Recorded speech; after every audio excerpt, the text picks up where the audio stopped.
Hoje nós vamos falar de um assunto importantíssimo e, infelizmente, cada dia mais presente na vida da gente, que é o uso de drogas, que pode acontecer na minha casa, na sua casa, na casa de todo mundo, de quem é pobre, quem é rico.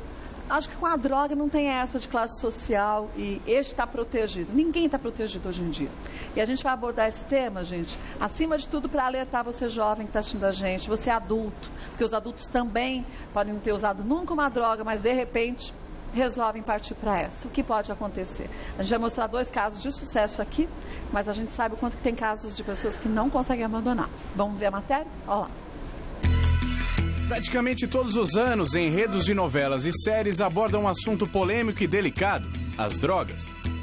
Mas, mais do que no mundo ficcional, as drogas estão cada vez mais presentes na nossa realidade. Segundo dados divulgados pelo Relatório Mundial sobre Drogas da ONU, cerca de 5% da população mundial usa drogas ilícitas, o que corresponde a uma média de 243 milhões de pessoas. Em 2013, mais de 187 mil pessoas morreram devido ao consumo de drogas. Entre as drogas que circulam em grande quantidade no país, o crack é o mais destrutivo e viciante. Segundo especialistas, 1 em cada 3 usuários morre após 5 anos contínuos de uso da droga. Além disso, o crack tem uma rápida absorção. Bastam 10 segundos para que o vício seja implantado e os efeitos iniciais comecem a aparecer, como euforia, perda de apetite, irritabilidade e alucinações.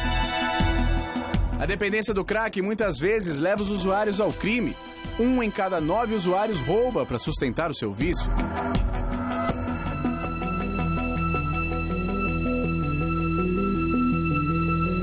O mundo da droga geralmente é acessado por algum motivo. Curiosidade, depressão, problemas financeiros e muitas outras razões. Porém, assim como os usuários tiveram motivos para entrar, eles precisam de motivos para sair do mundo do vício. O ator Fábio Assunção conseguiu se reerguer depois de seu histórico com drogas e recentemente voltou para as telas brasileiras. Assim como ele, muitos outros ex-usuários conseguiram achar um apoio para se livrar do vício. Confira agora então informações e testemunhos sobre drogas, aqui no Mulheres.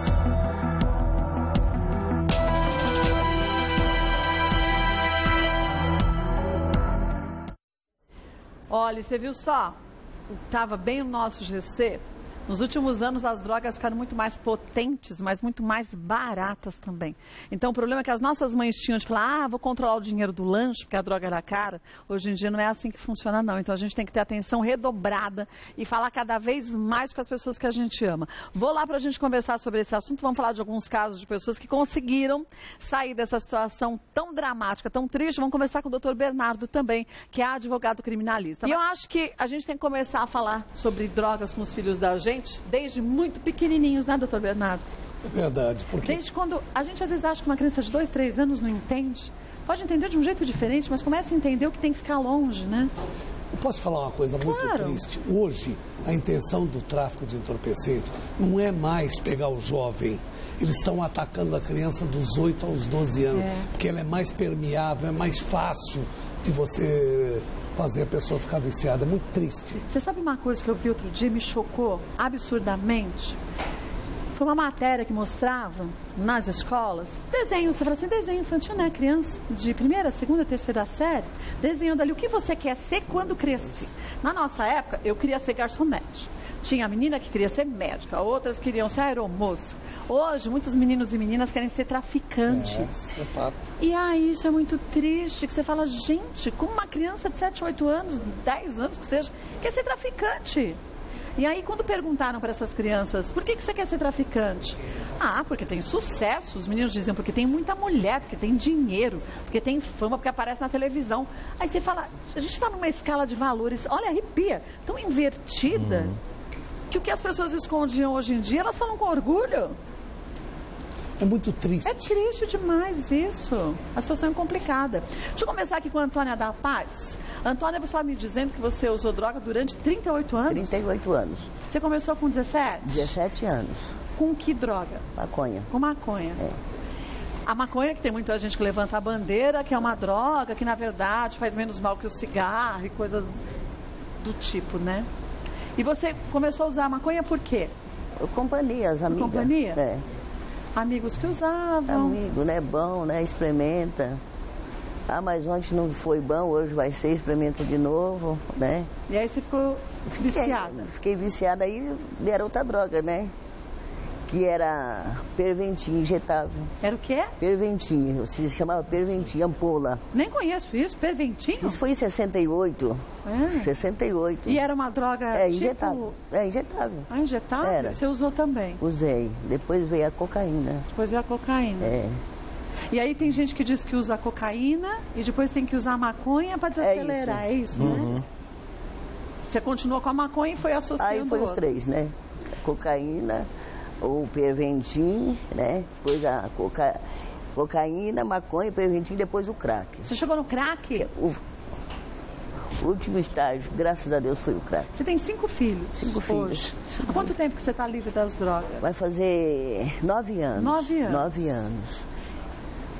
Aí eu quero te dizer o seguinte, você percebia que você estava indo pro fundo do poço? Percebia, mas achava que aquilo ali era normal. Você achava que tudo normal, bem? né? É normal. Quando falava, mas você pode morrer, Antônio, você dizia, tudo bem. Mas tanto fazia, né? Eu achava que para morrer devia ser diferente, não poderia ser assim com drogas, né? Eu pensava, né? E você não veio de uma família desestruturada? Veio também? Vim. Isso você acha que também te motivou a ir atrás das drogas ou não? Não. Não? Não. Foi a companhia mesmo? Foi a companhia mesmo, longe de pai, mãe, né? Sozinho em São Paulo. Aí... E seus filhos? Quando você teve o primeiro filho, sua preocupação era muito grande para que ele não entrasse? Não, não pensava. Não pensava nisso? A gente não pensa. Não pensa em pai, mãe, filho, não pensa em nada. E você usava drogas ainda quando você tinha os filhos? Teve os filhos? Tive os filhos usando droga. E grávida também? Grávida. E você não pensava, e se o neném nascesse, dependente químico, essas coisas todas? Não? Não, a droga tira a gente totalmente, sabe? Parece que o espírito não fica no corpo? Não, a gente quer saciar com a droga. Quanto mais, melhor. Independente das consequências. Ah, não quer saber, né? Quero usar e pronto, acabou. E quando que você se conscientizou que estava acabando com a tua vida e a vida da tua família? Foi quando o meu marido aposentou, né? E ele sabia que você era dependente? Sabia, mas nunca falou nada. Quando eu me casei com ele, eu já era dependente. Mas você falou pra ele, fulaninho, eu sou dependente? Não podia falar. Eu pensava que não podia falar. Não sei, né? Não pode perguntar. Eu achava assim, né? Eu não perguntava. E ele sabia e não falava nada? Ele ficava triste. Coitado. Ele queria saber o que eu fazia com tanto dinheiro. Toda hora pedia dinheiro, né? E não você pegava o dinheiro? Ele pegava do marido. Você pegava dele? Pegava dele, ele dava, tadinho. Tadinho, como é o nome dele? Odair. Odair, tu é um santo, Odair. Ele dava. Gente, quer dizer, um santo porque ele ficava ao seu lado, porque ele devia ter certeza que com isso ele conseguiria te ajudar a sair das drogas também, não é? Mas eu acho que era Deus mesmo. Você acha que era Deus? Que Deus. Usava ele mesmo? Usava, tem paciência que um dia isso vai parar. Isso vai acabar. Vai Você acabar. chegou a roubar, a fazer essas coisas? Roubava o marido. Só o marido. Mas antes de casar? Não. Não. Não. E como que você resolveu largar as drogas? Foi uma história linda, maravilhosa, que eu passei na porta de uma senhora que se chama Laís, né? E tinha um sapato assim que ela estava doando e eu perguntei para ela, né? Ela falou, tá, pode pegar. E aí ela foi pegar uma sacola para mim, eu achei lindo, a boa vontade dela de pegar a sacola. Quando ela voltou, ela falou de Jesus para mim. Ela não Do me nada ela falou? Que a gente fala assim, né? Aí ela falou de Jesus, né? E ela não sabia o que eu fazia. E ela disse assim, esse Jesus maravilhoso vai tirar você de tudo que você tem na sua vida. Eu falei, meu Deus. Acho que é tipo daquelas coisas que você fala, não sabe nem porque está falando, mas fala, acho que não vou falar porque eu estou sentindo isso. Não, mas quando a gente está servindo a Deus verdadeiramente, ele usa a sua boca para isso. Usa a boca, né? da pessoa, né? Aí eu fiquei pensando, aquilo entrou na minha mente, fiquei pensando, né? Se ela falou isso, deve ser verdade. E aí você foi para a igreja com ela? Demorou 15 dias. Aí ela mandou uma irmãzinha me buscar em casa, né? Eu estava saindo já. Aí chegou uma amiga minha, com a mão cheia de crack. Daquelas amigas daquelas da onça, lá. Né? Com a mão cheia de crack, mostrou pra mim. Eu digo, eu não quero. Ela falou, como que? Eu falei, eu não quero. Tô indo pra igreja. Na volta, você quer? Eu falei, não. Aí fui pra igreja, né? E foi fácil largar, abandonar essa vida de 28 anos? 38. 38, não 28? Olha, sozinho não dá. Não dá. Clínica também não dá, só Jesus. Helder também foi dependente químico, né? Sim, 6 anos. E você entrou com qual droga? Comecei com cigarro, bebida e maconha. cigarro, bebida e maconha. Isso. Cigarro e bebida, drogas permitidas. Drogas permitidas. Ilícitas. Era um maço de cigarro por dia, bebia todo dia. Todo dia? Todo dia. E fumava. Com quantos anos? Comecei com 15. 15? 15 anos. Vixe, muito cedo, né? Tem gente que começa mais cedo, né? Pior que tem, é verdade. E aí, o que te levou de início ao cigarro e à bebida? Cigarro e bebida porque meu pai bebia e fumava. Então, para nós era normal. Normal, né? A maconha eu fumava de 3, 4 vezes ao dia. Tudo isso? Já vivia constantemente já fumando. Eu atribuo isso já um pouco diferente da Antônia, porque eu venho de uma família muito responsável, trabalhadeira, porém desestruturada. Meus pais tiveram muitos problemas no casamento, e aí eu comecei a me encontrar com pessoas que entram as companhias, que tinham o mesmo problema, e eu buscava eles para, vamos dizer assim, me proteger, e eles fumavam maconha, começaram a oferecer e tal. Quando comecei a fumar, era uma alegria. Depois de um ano, começou a ficar uma tristeza. E você tinha noção do que você estava fazendo com a tua vida, não? Não, como disse a Antônia, não. Você vê como normal, você não quer saber, ainda mais sendo jovem, né? E você depois passou da maconha para quais drogas? Cocaína. Aí cheirei muita cocaína. E depois chegou a crack? Fumei crack também. Foi logo no finzinho, quando já estava para sair, usei crack também, porque quando chegou o crack, a cocaína começou a desaparecer, que chamávamos de biqueira, né? Para impulsionar os usuários. O crack. Okay. E aí o crack, mas logo em seguida eu já estava saindo, mas usei também. E como que você conseguiu abandonar as drogas? Não foi fácil? Olha, eu tentei muitas vezes sozinho. Confesso que fiquei 30 dias até 40 dias sozinho, mas sempre aparecia alguém que me chamava de novo e eu acabava caindo. E tinha crise de abstinência, essas coisas? Não. Não tinha? Depois que... Eu sonhava assim, às vezes usando, né?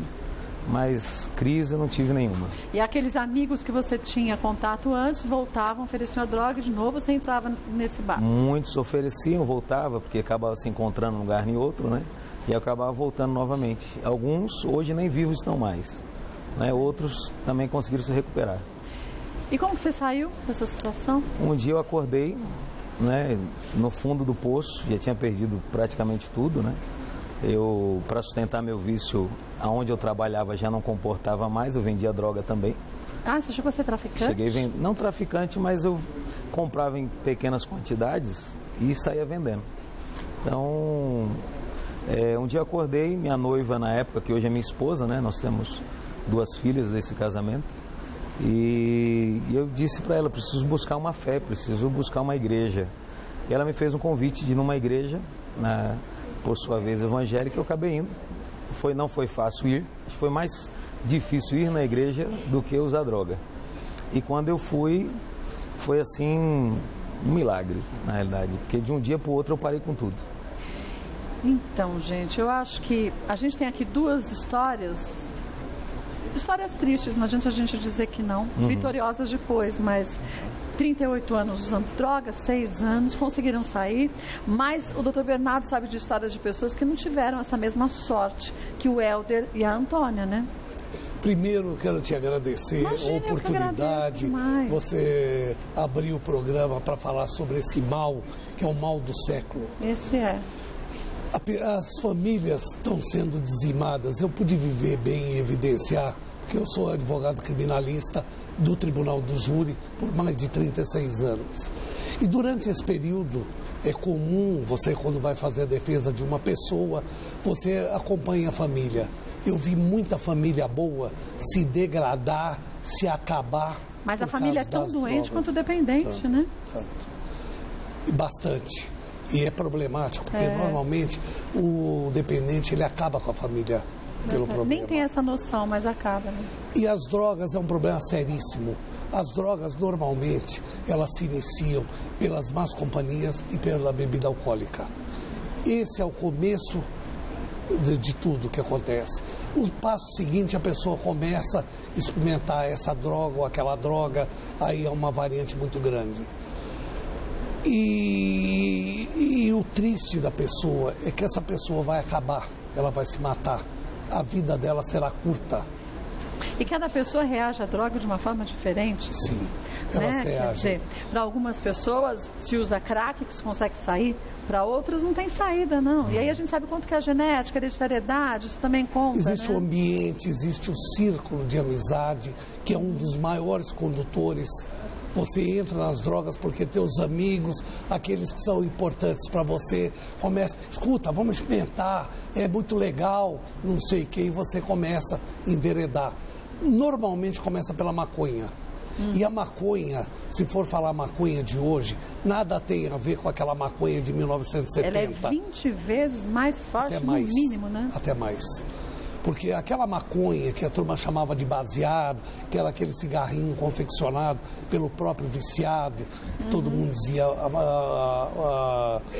baseado, ele, para você ter uma ideia do THC dele, o THC é um efeito alucinógeno, era de 0,1 a 0,3%. E hoje? Hoje, passando pelo haxixe, que foi uma grande mudança da potencialização, ele tinha de 0,13 a 0,15. Hoje nós estamos chegando no skunk, ou skunk, que é considerado uma super maconha. Ela vai de 31% a 35%. Já não é mais zero, eu estou falando de 31% a 35%. Mas existe a morte de neurônios, obviamente, e a gente sabe pesquisas isso. Eu confesso, honestamente, eu não entendo como, por exemplo, um presidente como foi o Fernando Henrique defender a liberação da maconha. É um absurdo. Não é só o efeito toxicológico. A maconha causa principalmente porque é a porta de entrada para tantas outras drogas. Tudo. Né? Verdade. E a maconha, ela tem uma característica muito engraçada, que pouca gente sabe. A maconha, a cannabis sativa, ela é uma das poucas plantas sui generis. Ela tem sexo definido. Ah, é? É. Sabia disso? A maconha, e é fácil de identificar. O ramo masculino, ele tem pouca folhagem. O ramo feminino, ele tem muita folhagem, muitas flores. Mas a quantidade de THC é diferente dos dois? É aí que vem a parte engraçada. O ramo masculino não tem efeitos alucinógenos. Ele não possui efeitos THC. Quem tem é o ramo feminino, que tem toda a propriedade de alucinógena. Tanto é que a maconha é uma coisa que vem desde os primórdios tempos. Antigamente, isso antes de Roma, antes de tudo, eles usavam muito a maconha masculina para fazer velas das naus de guerra, cordas, cabos de puxar barcos. Era muito usada para isso, para amarrar a vela. E o ramo feminino, diz a história, que é alucinógeno, ele já era usado como droga. Isso falando do Império Romano, Macedônia, atrás, né? Tudo. E o gozado que hoje o ramo masculino da maconha, que não tem efeitos alucinógenos, que era muito usado para isso, hoje está sendo usado como teste e tem conseguido efeitos significativos no trato das doenças nervosas. Por exemplo, a pessoa que tem ataque epilético. Quer dizer, não é essa droga, quer dizer, essa maconha masculina que teria esses efeitos importantes do bem, enquanto a parte feminina que tem as do mal. Teria o efeito alucinógeno. A gente no intervalo, a gente estava aqui conversando, você estava me dizendo que uma das vezes que você foi para a Cracolândia, até para poder a campo mesmo, entender um pouco da história de vida dessas pessoas, para fazer esse livro, você se deparou com uma situação muito triste, né? Dentre tantas, né? Durante todo esse período de advocacia, tudo, eu vivi muito no convívio com as famílias de drogados. Foi por isso que eu resolvi escrever esse livro. Você viu os dois lados da história? Os dois lados da história. Acompanhei muita família se acabando por causa das drogas, principalmente por esse mal que cada dia se agiganta mais, que se chama crack. Agora eu vou te falar uma coisa, gente. Deixa eu mostrar o livro aqui, olha. Eu passei recentemente, eu fui num curso lá no centro da cidade e passei pela Cracolândia. A gente estava com a minha enteada, que tem 12 anos, e meu namorado falou assim, vamos passar para lá ver. E é a coisa tão triste, gente. É uma coisa assim tão degradante a gente ver onde o ser humano pode chegar e onde ele não tem noção que ele está. Então eu acho que a gente não tem que fugir, a gente não tem que fingir que a gente não vê. A gente tem que ver, para a gente ver o que é realidade. E não é para ter dó, é para você ver o quanto que cada um de nós tem que fazer a nossa parte. Seja abrindo espaço aqui para a gente falar sobre isso, seja a gente conversando com os filhos, que a gente tem que fazer sempre. Tem que ser assim, gente, desse jeito, para a gente acabar com essa doença que a gente está vivendo na nossa sociedade. Você anda aqui na Avenida Paulista, pode ser de manhã, mas o pessoal fuma maconha, cheira cocaína à luz do dia. Afeta todo mundo. Afeta todo mundo. Antigamente as pessoas se escondiam, então tá virando normal. E tudo que vira normal, a gente não combate. Então eu acho que a gente tem que começar a pensar nisso. Se você tiver a oportunidade, vá até lá para você ver a realidade, você que é jovem.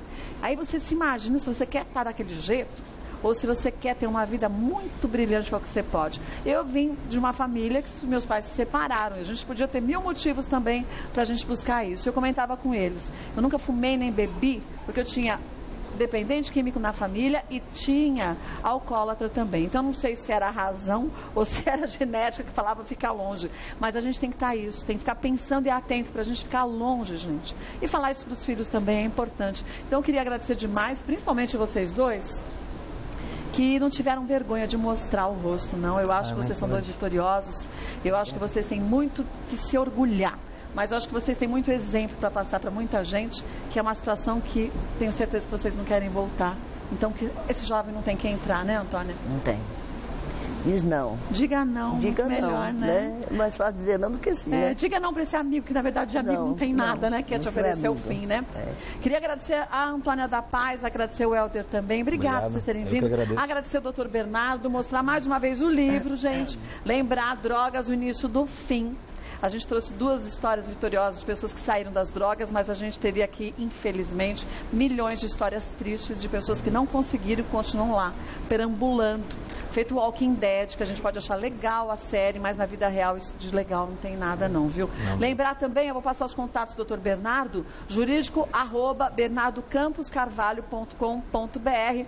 E do Helder, posso passar também? Pois, por gentileza. Hoje ele é pastor Helder, www.inemp12.com.br. Obrigada, parabéns pelo trabalho. Eu só queria falar uma palavra só, para lembrar as pessoas que se droga fosse bom, não se chamaria droga. É verdade. E eu acho que um meio maior de você, justamente você fazer o combate às drogas, é a divulgação, é a transferência de conhecimento. E esse livro justamente pretende transferir como você sair das drogas. Não adianta você falar, eu vou parar. Você tem que ter alguma coisa a se pegar. Suporte, né? Você tem que ter um suporte. E aí eu aconselho os centros de autoajuda. Os pais não estão preparados para cuidar dos filhos. Tem que pedir ajuda também. Tem que pedir ajuda. E as pessoas, quando descobrem um dependente, o que elas fazem? Elas se trancam as portas e janelas para ninguém ficar sabendo. Mas é por vergonha, é como se você não tivesse feito sua parte. É isso que ele tem Só que nesse momento a pessoa tem que abrir as portas e janelas e gritar por socorro. Ela vai se horrorizar como os vizinhos, como os amigos têm problema. Ela não é a única. Então, por favor, as pessoas que têm esse problema, não sintam vergonha de procurar ajuda. Procurem ajuda, procurem centro de autoajuda. Sim. Porque você está fazendo um bem para você e para os seus filhos. É verdade. Sucesso para vocês, viu? Muito obrigado. Olha, deixa eu parabenizar as igrejas todas. A gente sabe que existem igrejas que se dedicam aí horas por dia justamente para tentar resgatar essas pessoas. As evangélicas, os espíritas, os católicos e outras tantas religiões que fazem a parte deles e que a gente faça a nossa também.